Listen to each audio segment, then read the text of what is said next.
Salut, c'est Thierry de Numéricoach, j'espère que tu vas bien. On se retrouve aujourd'hui pour cette 13e vidéo du calendrier de l'Avent Numéricoach consacrée aux astuces de productivité dans G Suite. Alors aujourd'hui, j'ai l'immense plaisir d'inviter Mickaël Ravier qui est consultant, formateur sur la G Suite. Aujourd'hui, il va nous expliquer comment configurer la partie SPF, MX, DNF, DKIM. Je t'invite à cliquer au-dessus pour regarder la playlist du calendrier de l'Avent Numéricoach. Je t'invite aussi à partager cette vidéo avec les administrateurs G Suite qui en ont besoin. Je te laisse avec Mickaël derrière cet écran. Bonjour à tous, je suis Mickaël Ravier de la société WorkLive et dans cette vidéo dédiée au calendrier de l'Avent de Numéricoach, je vais vous parler de la sécurisation de vos flux de mails. Alors pourquoi ce sujet un petit peu technique avant les fêtes ? Eh bien parce qu'on se rend compte qu'en fait c'est un sujet de plus en plus problématique parce que bien souvent les gens mettent en place une solution de messagerie un peu par leurs propres moyens, par exemple une messagerie G Suite, mais ils ne la configurent pas jusqu'au bout correctement et du coup, eh bien, les flux de messages ne sont pas réellement sécurisés. Donc ça a deux impacts potentiels. D'une part, les gens à qui vous envoyez des messages risquent de voir ce genre de message d'avertissement quand ils reçoivent le mail. Donc un gros ruban jaune qui leur dit attention, on n'est pas sûr de qui a expédié le message. Et l'autre inconvénient, c'est que et potentiellement une autre personne, une autre entité que vous, peut envoyer des messages en votre nom sans qu'il y ait la moindre protection. Alors, pour voir comment sécuriser votre messagerie, on va d'abord discuter un petit peu de comment fonctionne le flux de mails sur Internet. Donc, quand vous envoyez un message, vous êtes ici en haut à droite. Je vais mettre un petit pointeur. Voilà, donc vous êtes là. Vous envoyez un message depuis votre messagerie G Suite. Le message part sur Internet. Le message va transiter par ce qu'on appelle un DNS. Un DNS, c'est un petit peu comme un page jaune. Vous avez un nom de domaine, et le DNS va vous dire quelle est l'adresse IP, c'est-à-dire l'adresse Internet auquel envoyer le message. Donc sur quel serveur envoyer le message. En l'occurrence, si j'écris à une entreprise qui s'appelle entreprise.com, eh bien, si cette entreprise est hébergée chez Google, le DNS va lui dire « Ok, vous envoyez le message vers le serveur de Google ». Et puis, l'utilisateur reçoit le message dans sa messagerie. Jusque-là, tout va bien. Le problème, c'est que l'entreprise qui envoie le message, par exemple ici entreprise.com, eh bien, en fait, n'importe qui, potentiellement, peut envoyer un message en son nom sans avoir à montrer patte blanche. C'est-à-dire que moi, je peux demain décider de créer un serveur enregistré à votre nom et d'envoyer des messages en votre nom à n'importe qui, sans montrer patte blanche. Donc c'est pour ça qu'il est très important, lorsque vous mettez en place votre messagerie, de renseigner dans votre DNS ce qu'on appelle le SPF.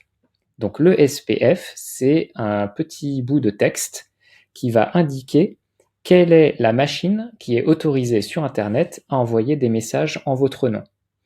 Donc si je déclare un SPF pour mon entreprise @entreprise.com et que mon entreprise, ma messagerie est hébergée sur les serveurs de Google, eh bien, je vais renseigner le DNS pour dire que seuls les serveurs de Google ont le droit d'envoyer des messages au nom de mon entreprise.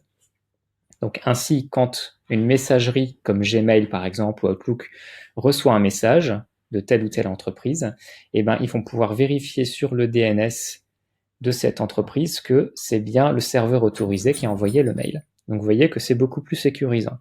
Mais bien souvent, eh bien, les entreprises ne déclarent pas leur SPF, ce qui fait qu'on a de plus en plus ces rubans jaunes comme celui-ci qui indique qu'il y a un risque que le message soit un faux.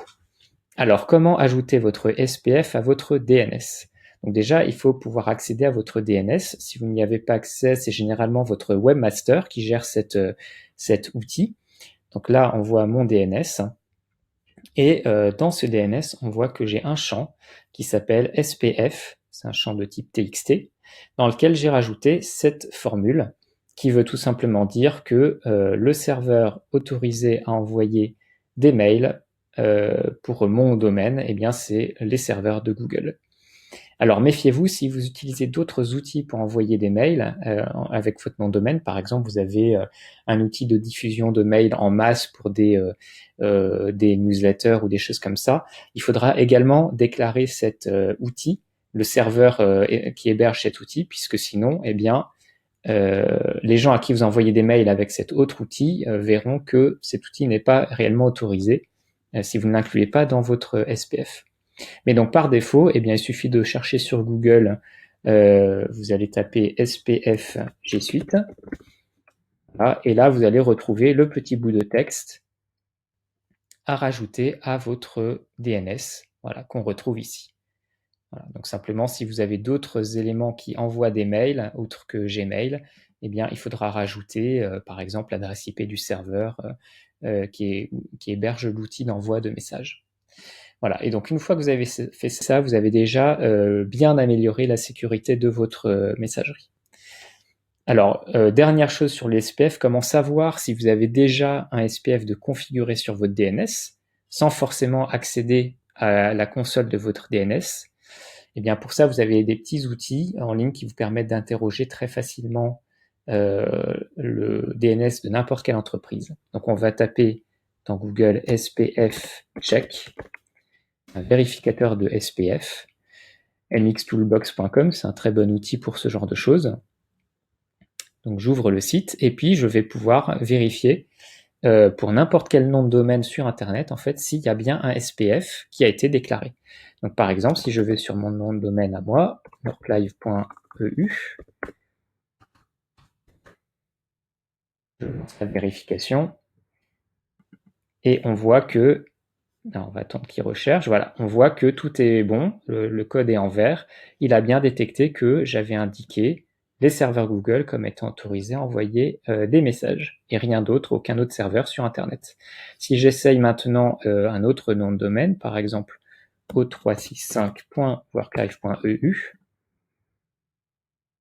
voilà, et ben on voit que là, il n'y a aucun SPF déclaré dans mon DNS, donc il n'y a aucun moyen quand quelqu'un m'envoie un mail depuis ce nom de domaine, de savoir que c'est bien cette personne qui a envoyé le message.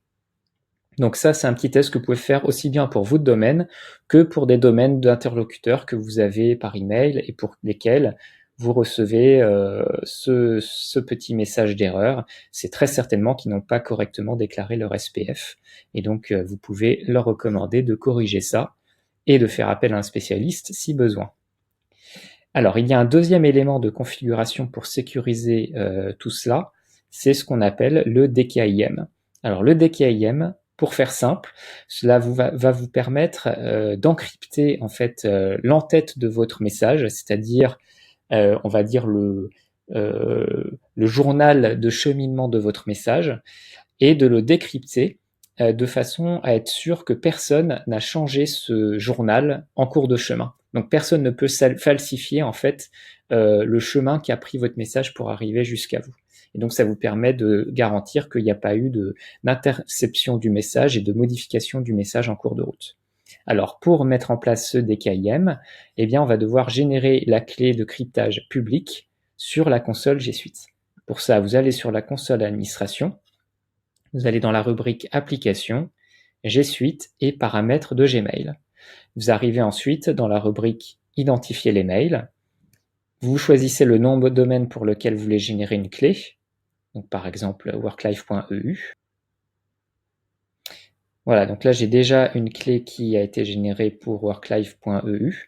Donc si vous n'en avez pas encore généré une, il faut simplement générer un enregistrement, comme on voit ici.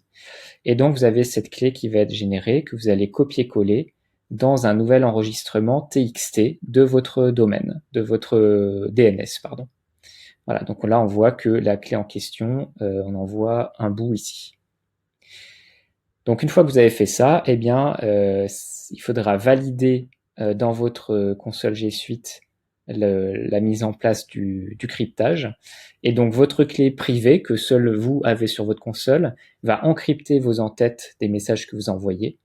Et vos correspondants seront capables, avec la clé publique qui est visible à tous depuis votre DNS, ils pourront décrypter l'entête et du coup s'assurer que personne n'a interféré avec votre message.